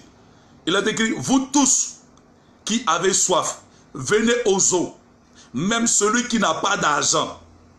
Venez, achetez et mangez. Venez, achetez du vin et du lait sans argent, sans rien payer. Quelqu'un qui a affiché. Ésaïe 55, le verset 1. Ésaïe 55, le verset 1. Quelqu'un n'a qu'à afficher le verset. S'il vous plaît, je vous demande humblement à ce que quelqu'un affiche. Ésaïe 55, le verset 1. Quelqu'un n'a qu'à afficher. Il dit, vous tous qui avez soif, venez aux eaux. Même celui qui n'a pas d'argent, venez, achetez et mangez. Venez, achetez du vin et du lait. Sans argent, sans rien payer. Dieu même dit, ceux qui ont des problèmes là, venez sans rien payer. Tu peux faire offrande. Dieu peut dire à quelqu'un, tu vas faire offrande. Ça, Dieu peut faire. Mais Dieu va dire à quelqu'un, il faut faire des parfums. Il faut mettre ta photo dessus. Ça, c'est parfum de déblocage, parfum de voyage, parfum de percée surnaturelle. Tu vends. 2000 €, 500 €, 50 €. Vous vendez. Dieu ne peut jamais dire ça. On n'a jamais vendu huile dans la Bible. On n'a jamais vendu eau dans la Bible. On n'a jamais vendu sable, même gravier dans la Bible. On n'a jamais vendu. Dieu même qui a fait miracle au lot de l'eau du Jourdain. Il a changé l'eau. Les gens ont bu l'eau des maras là. Moïse n'a pas vendu un gobelet. Et tous sont groupés sur l'eau pour boire. Vous savez, Jésus a multiplié le pain. Il a nourri tout le monde. Jésus n'a pas vendu un pain à 100 francs ou bien un demi-pain à 200 francs. Jésus n'a rien vendu. Il a nourri tout le monde. Comment quelqu'un dit qu'il est venu sauver les gens et puis il va vous demander de payer? Donc lui n'est pas venu vous sauver. On dit il a tant aimé et puis il a donné son fils gratuitement. Et puis il va te dire il faut payer avant qu'il te sauve. Pourquoi? C'est que c'est un menteur. C'est que ce Dieu-là il ment. Il dit je suis venu. On dit quoi? Personne ne pouvait nous sauver. Alors Dieu t'a tant aimé le monde. Il a donné. Il a fait un don. Il dit celui qui croira sera sauvé. Est-ce qu'il t'a dit celui qui va donner d'abord l'argent sera sauvé? Il dit celui qui croira sera sauvé. Zachée a cru. Quand il est rentré chez Zachée, Zachée a pris son argent. Zachée a remboursé tous les crédits. Et Zachée dit, même si j'ai pris l'argent de quelqu'un, je vais donner le double. Est-ce que Jésus a demandé 5 francs? Jésus n'a pas dit à Zachée, non, il faut donner pour moi. Jésus n'a rien pris chez Zachée. Au contraire, Jésus dit, le salut est rentré dans cette maison. Le salut est rentré dans cette maison aujourd'hui. Le salut est rentré. Jésus a dit à Zachée, comme je suis venu chez toi, donne l'argent là. Il ne faut pas donner aux gens, donne-moi l'argent. Pourquoi vous êtes cupide comme ça? Dieu là, il bénit. Dieu là, il peut donner la richesse comme il veut, à qui il veut. Mais ce n'est pas dans les marmailles. Écoutez, l'offrande est biblique. Pressez l'offrande. Si tu vas avoir offrande, c'est biblique. Le donner est biblique. Ça, c'est des principes. Celui qui sème moissonne. Celui qui donne peu aura peu. Celui qui donne abondamment aura abondamment. Ça, c'est biblique. Si vous voulez presser le donner, pressez. Si vous voulez presser les semences, soutenir l'œuvre de Dieu, quand quelqu'un soutient, Dieu le bénit. Ça, c'est biblique. Pressez. Mais ne falsifiez pas la parole. Pour les âmes mal affermies. Pour les gens qui viennent être sauvés, vous allez en profiter. Parce que tu vois quelqu'un venir en voiture. Toi, tu ne vois pas une âme à sauver. Mais tu vois comment faire pour marmailler la voiture. Quand vous voyez une femme qui vient d'arriver dans votre table, quand son mari a une bonne position sociale, vous ne voyez pas comment une âme à encadrer. Vous ne voyez pas une âme à encadrer, à suivre. Mais vous voyez comme une opportunité pour dépouiller ces personnes-là. Vous là, vous êtes méchants. Hein? Vous êtes méchants. Et vous poursuivez les enfants, même pour construire le tabernacle, même pour construire la tente d'assignation. Exode chapitre 25, chapitre 26. L'Éternel va dire à Moïse, demande au peuple, à chacun d'entre eux, de t'apporter de l'argent, de l'or, des étoffes, du cramoisi. Dieu dit à Moïse, n'oblige personne, ne force personne, que chacun donne selon qu'il peut, même pour construire la tente d'assignation dans le désert. Dieu n'a pas brosé. Il a dit à Moïse, ceux qui auront l'intelligence et qui vont donner de bon cœur, il faut prendre.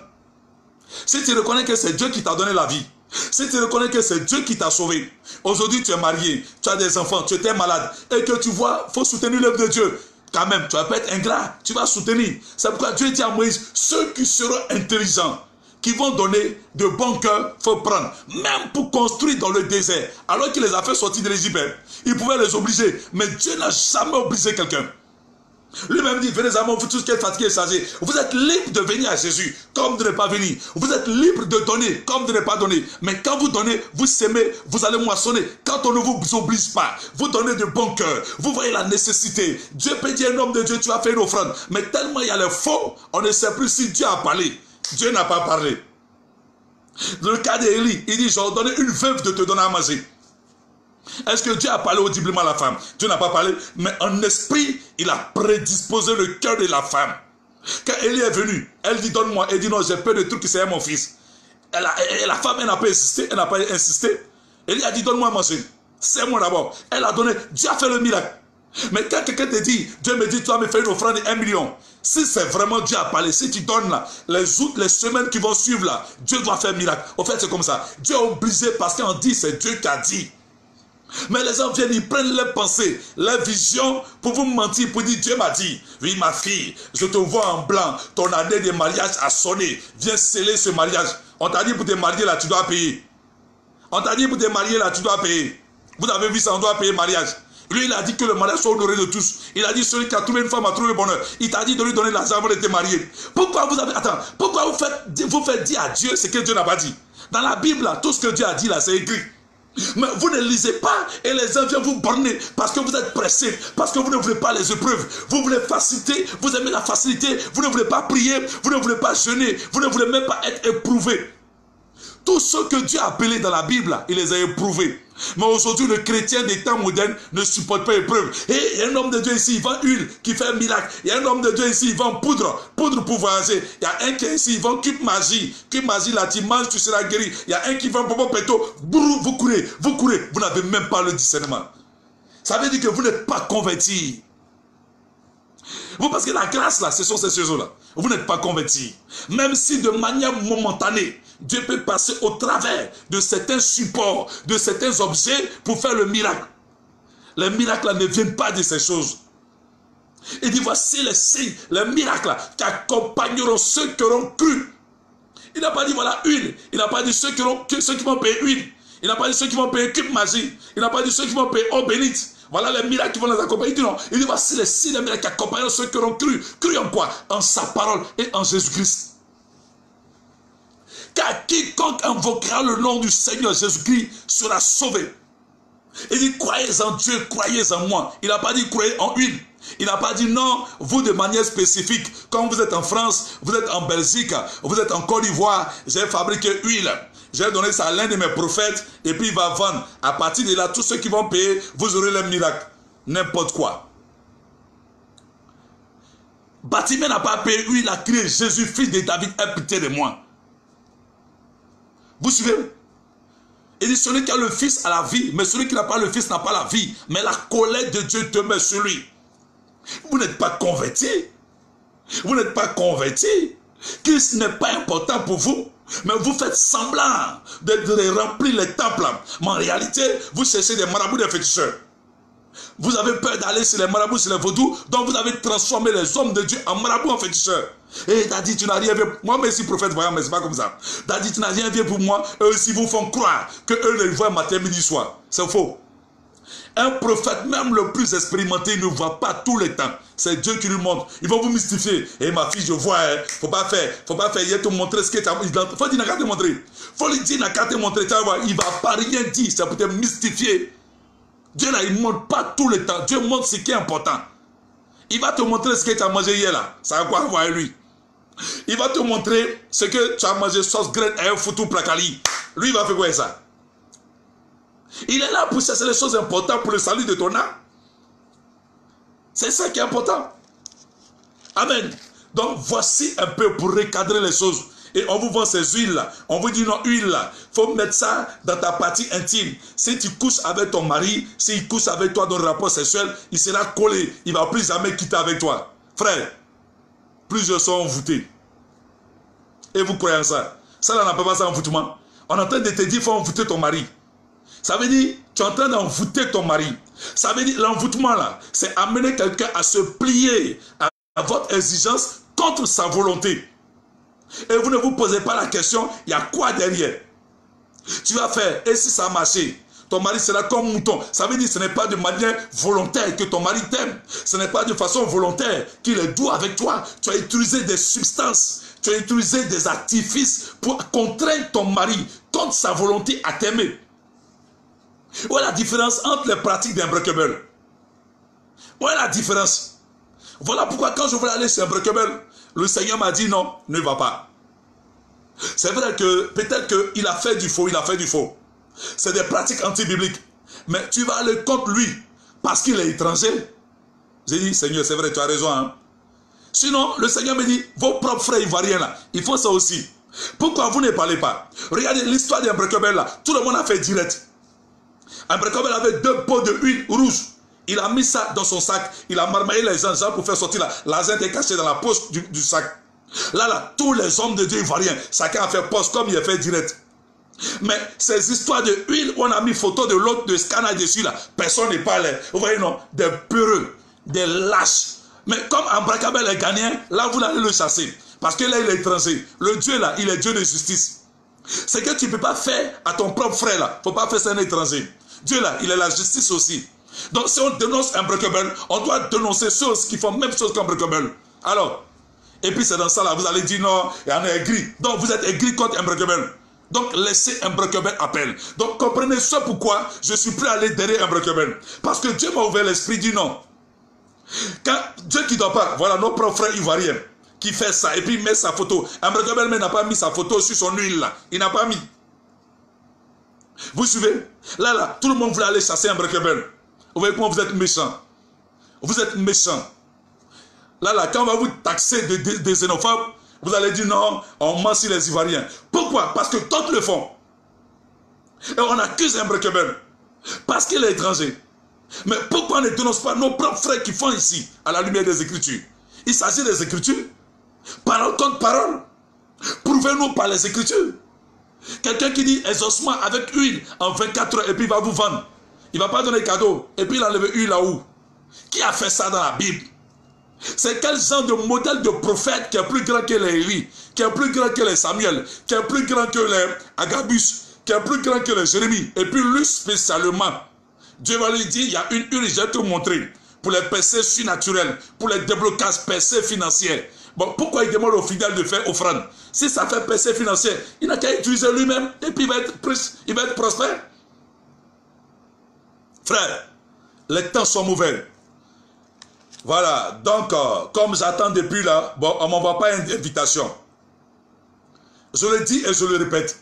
C'est parce qu'ils ont mis sur les réseaux sociaux. Donc, quand les gens me disent, pourquoi tu ne l'appelles pas une bosse? On n'a qu'à appeler une bosse, une affaire qu'il y a sur les réseaux sociaux. Que tout le monde a vu, que des gens sont choqués, des gens sont scandalisés. Et il faut qu'on corrige. On doit corriger. Maintenant, s'ils veulent qu'on parle d'une bosse, on va parler d'une bosse.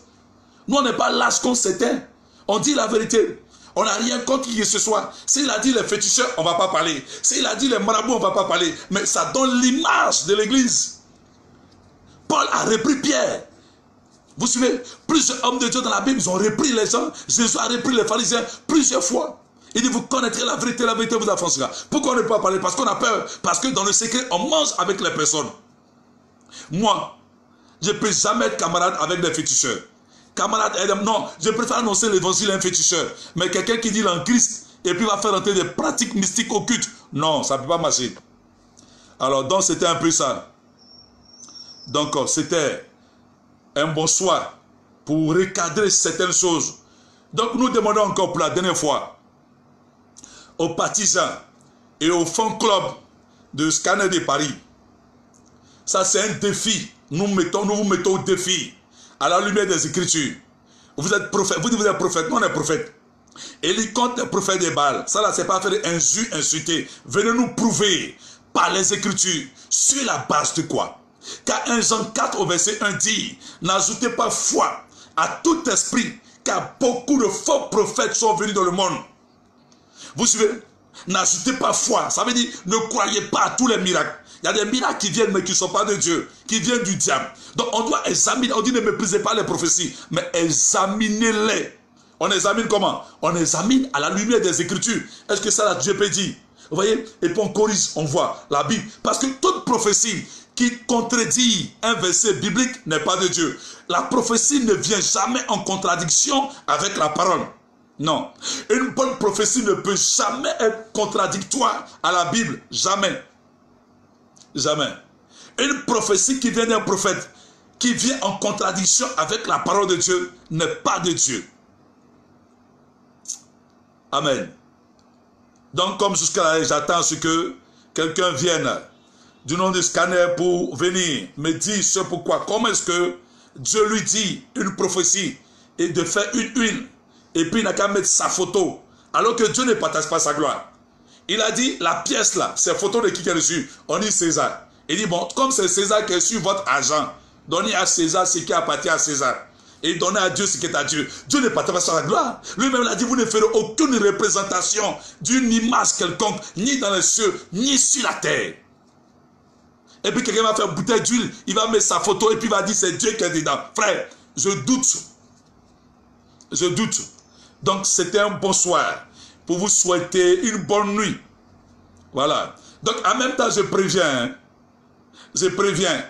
Tous ceux qui font les trucs sur Facebook, on n'a pas dit on est super parolier. Mais la petite connaissance des Écritures que nous on a. Si même tu es le Père Abraham, ce que tu prêches là, ce que tu poses sur les réseaux sociaux comme pratique anti-biblique, nous allons nous prononcer. Même si tu as 100 millions de fidèles, nous allons nous prononcer. Tu mets ça sur Facebook, nous on va venir sur Facebook, on va parler. Et là où on va partir, on va partir. Là où on ira, point barre. Même chez Benzouda, ces pays-là, on va aller là-bas. Et puis on met sa vidéo. Même madame le procureur, même là, on va ouvrir la Bible. Moi là, je peux me défendre. Oh, vous jouez mal. C'est vous, petit truc, c'est encore libre ici. Pour si peu, tellement ils savent qu'ils ne sont pas dans la vérité, c'est pas aller porter plainte pour diffamation. Non, on a parlé. Non. Quand Jésus dit, vous serez haïs, vous serez persécutés. Au temps de Jésus, il y avait un avocat, il y avait les magistrats. À la croix, là, la Bible, il y avait les soldats et les magistrats. Jésus n'est jamais allé porter plainte. On gâtait son nom. Quand tu es homme de Dieu, là, il faut souffrir qu'on te taxe de tous les noms. Maintenant, ce qu'on va te dire, là, on va dire de toi, là, que ça ne soit pas vrai. C'est tout. C'est ton témoignage qui va témoigner. C'est le Saint-Esprit qui va témoigner. Mais petit truc, allez au Congo. Au Congo, là, ils ont fini à citer les noms des gens. Au Congo, là, ils ont fini à dénoncer. Eux, là, ils ne font pas comme nous. Eux-mêmes, ils citent les noms. Ils disent, toi, tu t'appelles Jean-Marc. Toi, tu es un faux prophète. Et puis, ils viennent sur la télé et puis ils te montrent. Moi-même, je vais tout faire. Pardon, excusez-moi. Hein. Si quelqu'un peut me mettre en contact avec le chef de l'État, là, ou bien le ministre de la Communication et des NTIC, là, pardonnez. On va lutter pour qu'on ouvre une chaîne, une émission LTI. Là, et puis on met au moins une fois dans la semaine, 2 heures du temps pour traiter certains sujets qui sont devenus comme la polémique dans l'église. Il y a des thèmes on ne peut pas parler, d'autres on peut les parler. Ils donnent vraiment parce qu'il faut qu'on mette de l'ordre. Trop de désordre. Lui là s'élève, non, poudre des temps. Lui là s'élève, parfum, Dieu lui attend. C'est n'importe quoi. Et la Bible est là. C'est notre boussole, la Bible. La Bible, c'est la Constitution. Vous vous levez, sinon chacun va se lever pour dire non. Dieu lui a dit, mettez-vous pied au mur. Là où vous serez guéris. Dieu va dire, promenez-vous nus dans la rue. C'est une option prophétique. Ça aussi, c'est une option prophétique. Un bon matin, ils vont vous dire, c'est comme ça qu'ils ont fait commencer à coucher les femmes des gens. Non, ben d'option prophétique. Tu dis à une femme mariée de venir la nuit, tu sais si Dieu m'a parlé. Quand on parle de son là, est-ce que tu étais là quand Dieu lui a parlé? Donc des bêtises comme ça, on a besoin que Dieu lui parle. Quelqu'un qui vient laver femme de quelqu'un à minuit. Quelqu'un qui vient laver femme des gens à 2 h du matin. Et vous cautionnez ça. Donc n'importe qui s'élève, non, Dieu lui a parlé, j'ai eu une révélation. Ta révélation là doit être soutenue par la Bible. On doit retrouver ça dans la Bible. Ça on ne retrouve pas, c'est anathème. Vous suivez? Jésus même dit, vous connaîtrez la vérité. C'est quoi toi tu fais et puis on ne peut pas voir. La Bible dit, Christ est le même hier, aujourd'hui, éternellement. Ça veut dire, ce que toi tu as fait là, on ne retrouve même pas dans l'Ancien Testament. On ne retrouve pas dans le Nouveau Testament. Or la Bible dit, tout est accompli. La vie, tout est accompli. Jésus a tout bouclé. C'est quelle autre révélation Jésus va te donner en dehors de sa parole? Quelle est cette révélation-là? En dehors de sa parole? Que Dieu vous aide. Femmes, je m'adresse maintenant pour terminer aux femmes. Regardez, femmes, le preuve là, c'est biblique. Ne vous laissez plus berner n'importe comment. Parce que vous êtes pressé pour avoir passeport, vous êtes pressé pour avoir visa, donc n'importe qui vient vous mentir, on vous propose même verre, on vous vend assiette, on vous vend calendrier, photo de l'homme de Dieu, on vous vend toutes ces choses-là. Vous ne comprenez? Ouvrez vos yeux. Ouvrez vos yeux. Achetez-vous une Bible.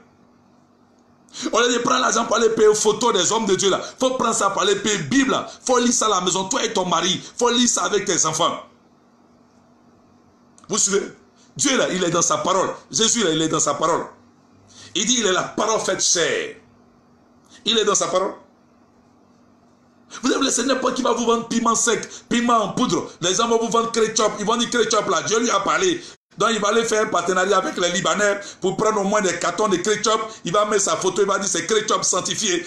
Ketchup de déblocage. Si tu manges ketchup, tu vas aller au Liban. Si tu manges ketchup, tu seras aussi marocain. Un bon matin, ils vont vendre ketchup ici.